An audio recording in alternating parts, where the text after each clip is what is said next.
जी से हमारा निवेदन है, प्रधानमंत्री जी से हमारा व्यापार बचा दो, हमारा व्यापार बचा दो, हमारा व्यापार बचा दो, हमारा व्यापार बचा दो।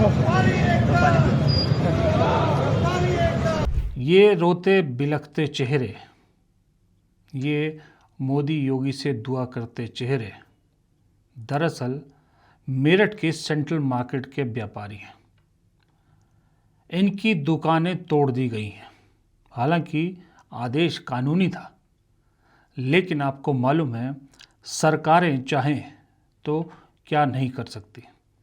लेकिन बीजेपी की उत्तर प्रदेश सरकार ने इन व्यापारियों को बचाने के लिए, इन व्यापारियों का कहना है कि इनको बचाने के लिए कोई कदम नहीं उठाया, सीधा बुलडोज़र पॉलिसी अपना ली।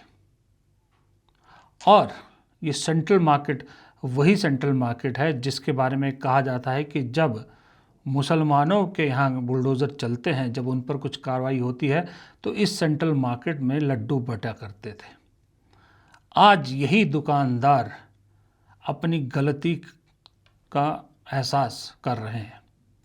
सब लोग एक सुर में कह रहे हैं कि हम व्यापारी वर्ग पिछले कई सालों से, कई तो कह रहे हैं बचपन से, सिर्फ और सिर्फ बीजेपी का नाम जपते रहे, बीजेपी के लिए सब कुछ किया, मोदी योगी के लिए जो हो सकता था उससे बढ़कर किया, लेकिन आज हमें ही बेघर बेरोजगार कर दिया।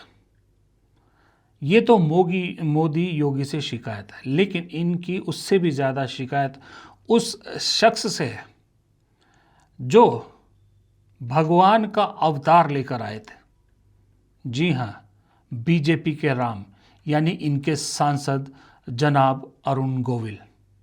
वही अरुण गोविल जो टीवी की रामायण पर राम बने, राम का किरदार निभाया, तो बीजेपी ने उसी राम के किरदार के आधार पर मेरठ से उन्हें सांसद बनवा दिया। लोगों से कहा कि राम आपके दर पर खुद आए हैं।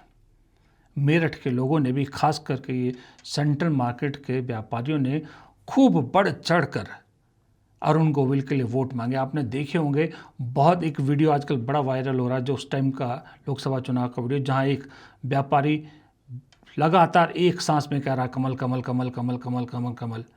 ये वही सेंट्रल मार्केट का ही व्यापारी हैं। आज इन्हें मोदी योगी तो छोड़िए, वो तो कहाँ सूद लेंगे, इनका खुद का सांसद गायब है। जब दुख की असली घड़ी आई है तो वो गायब है और लोग सिर्फ और सिर्फ अपने उस राम के अवतार को, यानी राम का किरदार निभाने वाले सांसद को बद्दुआ दे रहे हैं और कुछ नहीं। अरुण गोविल कहाँ गया? जो राम बना फिरता था, कहाँ गया वो? एक बार भी नहीं आए। कहाँ गया राम? वोट बन गया राम। पे अपना जब वोट चुनाव आ रहे हैं, अब आए वोट मांगने, सालों को ना डंडे मारे तो, ना जूते मार के भगाया तो।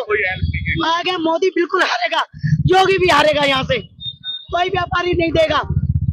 आज के प्रमुख अखबार दैनिक जागरण में एक खबर छपी है कि हमारे सांसद अरुण गोविल निजी काम से मुंबई गए हुए हैं। निजी काम उनके लिए पहले है, लेकिन जिन्होंने वोट दी उनको बनाया। आज हम सड़क पे हैं, लेकिन वो निजी काम में व्यस्त हैं। अपना आराम से स्विमिंग पूल में नहा रहे हैं, मूवी देख रहे हैं या जो भी कर रहे हैं, निजी काम। पर्दे पर रणबीर कपूर राम निभा रहे हैं, निजी ज़िंदगी में वो क्या करते हैं उससे कोई लेना देना नहीं होना चाहिए, क्योंकि वो उनका काम है अभिनय करना, वो अभिनय कर रहे हैं। लेकिन अगर उस अभिनय के एवज़ में लोगों को वो अभिनय पसंद आता है, वो राम बनते हैं, उसके एवज़ में रणबीर कपूर लोगों से उनका वोट हासिल करके उनको बेवकूफ़ बनाए और उसके बाद उनको छोड़ दें, वो बड़ा पाप है? या फिर ये बड़ा पाप है कि भाई आपने किसी पहले नॉनवेज खाते थे, अब आपने नॉनवेज छोड़ दिया तो क्या हो गया, लेकिन आप पहले खाते थे फिर भी आप राम का रोल नहीं कर सकते? कौन सा बड़ा पाप है? कौन ज़्यादा बड़ा पापी है? या वो पार्टी पापी है जो उस शख्स को लेके आई और लोगों को बोला देखिए राम आपके दर पर आए हैं, राम आपके लिए आपके यहाँ के सांसद बन के आएंगे? या राम नाम का ट्रेडमार्क एक पार्टी ने ले लिया है कि अयोध्या में राम मंदिर बनाएंगे, तो भी उसका श्रेय भी सिर्फ और सिर्फ उन्हीं को चाहिए, चाहे भले ही पूरे देश की जनता ने डोनेशन दिया हो, किसी ने 1 रुपया दिया, किसी ने 100 रुपया, जिसकी जितनी हैसियत, सब ने उस राम मंदिर के लिए डोनेशन दिया, लेकिन क्रेडिट सिर्फ एक ही पार्टी लेके जाएगी। फैसला सुप्रीम कोर्ट का था, पैसा पब्लिक का था, लेकिन क्रेडिट एक पार्टी लेके जाएगी उस मंदिर का भी, और वही पार्टी राम का किरदार अदा करने वाले को आपका सांसद भी बनवाएगी। लेकिन जब आप पे तकलीफ होगी वो गायब होगा, जो उनको लेके आए थे वो आपकी सुनवाई नहीं करेंगे। फिर यही हाल होगा जो ये मेरठ के दुकानदारों का हो रहा है, सेंट्रल मार्केट के दुकानदारों का। कोई गा के दुख जता रहा है, कोई रो के दुख जता रहा है। शायद इन लोगों को अपनी दुकानें टूटने का दुख तो है, इसमें कोई शक नहीं, लेकिन उससे ज़्यादा दुख बीजेपी पर विश्वास करने का है, उससे ज़्यादा दुख बीजेपी और अरुण गोविल के छलावे में आने का है। और ये संदेश सोशल मीडिया पे बहुत चल रहा है और ये दूर तक जा रहा है। अयोध्या के लोगों ने यूं ही बीजेपी को नहीं हराया था भाई। अयोध्या में इतना बड़ा मंदिर बनाया, टूरिज्म है, सब कुछ उससे होगा, उसके बावजूद अयोध्या के लोगों ने बीजेपी को क्यों हराया, ये इस देश की जनता को सोचना चाहिए। क्योंकि अयोध्या में लोकल आदमी को 1 रुपए का फायदा नहीं हुआ, उल्टा उनकी ज़मीनें, उनकी प्रॉपर्टी, उनके घर ज़बरदस्ती छीन लिए गए, उन्हें बेघर किया गया। काम किसको मिला? काम सब मिला गुजरात के लोगों को, काम मिला महाराष्ट्र के लोगों को, सारा काम छोटे से लेकर बड़ा काम बाहर के लोगों को मिला। आज वहाँ अयोध्या राम मंदिर के आसपास जो होटल्स वगैरह, बड़े बड़े सब कुछ लॉज वगैरह हैं, वो ज़्यादातर बाहर के लोगों का है। स्थानीय लोगों को मिला तो सिर्फ और सिर्फ झुंझुना और कुछ नहीं मिला। इसलिए लोगों ने अयोध्या में बीजेपी को हराया। लेकिन दुख ये है कि बाकी देश की जनता इस बात को समझती नहीं है, सोचती नहीं है, कभी विचार नहीं करती इन चीज़ों में कि भाई ऐसा हुआ तो क्यों हुआ। क्या कभी आप लोगों ने ये सोचा है? जो मेरा रेगुलर वीडियो नहीं देख रहा, आज पहली बार देख रहा हूँ, मैं उनसे पूछना चाहता हूँ, क्या कभी आपने सोचा है कि प्रधानमंत्री हर चुनावी सभा में एक ही स्क्रिप्ट क्यों दोहराते रहते हैं? वही तस्वीरें लेके लोग आते हैं, वही प्रधानमंत्री कहते हैं भाई तस्वीरें लाए हैं, थक जाएंगे, इनसे तस्वीरें ले लीजिए। हर बार प्रधानमंत्री के काफिले के पास से ही एम्बुलेंस क्यों गुजरती है और प्रधानमंत्री हर बार रास्ता देते हैं? हर बार ही क्या एक कोइंसिडेंस होता है और हर बार मीडिया उसको उठाती है?